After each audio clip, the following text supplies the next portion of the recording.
এই তো দুদিন আগে কুলের আচার বানিয়েছিলাম। ভিডিওটা দেখতে চাইলে আমার রেসিপিটা চ্যানেলে দেওয়া আছে, দেখে নিও।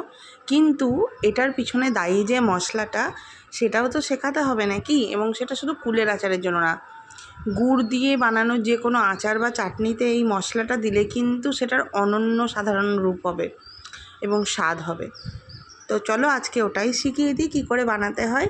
হ্যাঁ, তো প্রথমেই মনে রাখতে হবে এটা কিন্তু মিক্সিতে গুঁড়লে হবে না। মিক্সিতে গুঁড়লে কিন্তু এত সুন্দর টেক্সচার আসে না। তবে অনেক পরিমাণে যদি করো, কেউ ব্যবসার খাতিরে করো, সেক্ষেত্রে সে মিক্সিতে বাটতে পারো। একটু দাঁড়া মানে এটা এরকম গোটা গোটা ভাব থাকবে, সেরকম অবস্থাতেই নামাবে। তো এটার মধ্যে যেটা যেটা আছে সেটার প্রত্যেকটারই কিন্তু আলাদা আলাদাভাবে স্বাদ ও গন্ধ আছে, এবং সেগুলোর প্রত্যেকটার হেলথ বেনিফিটও রয়েছে। এগুলো কিন্তু তেল দিয়ে ভাজতে হয় না, সবাই জানো। এগুলো হচ্ছে শুকনো খোলায় ভাজতে হয়। শুকনো খোলা অর্থাৎ একটা নিতে হয়। আমি এই কড়াইটাতেই আচার বসানোর আগে ব্যবহার করেছিলাম। সেইটা যেটা যেটা দিয়েছিলাম সেটা হচ্ছে দেখাচ্ছি ওয়েট করো। এই যে শুকনো লঙ্কাগুলো নিজের ঝাল অনুযায়ী নেবে, দেখতেই পাচ্ছ শুকনো লঙ্কাগুলো দেখা যাচ্ছে।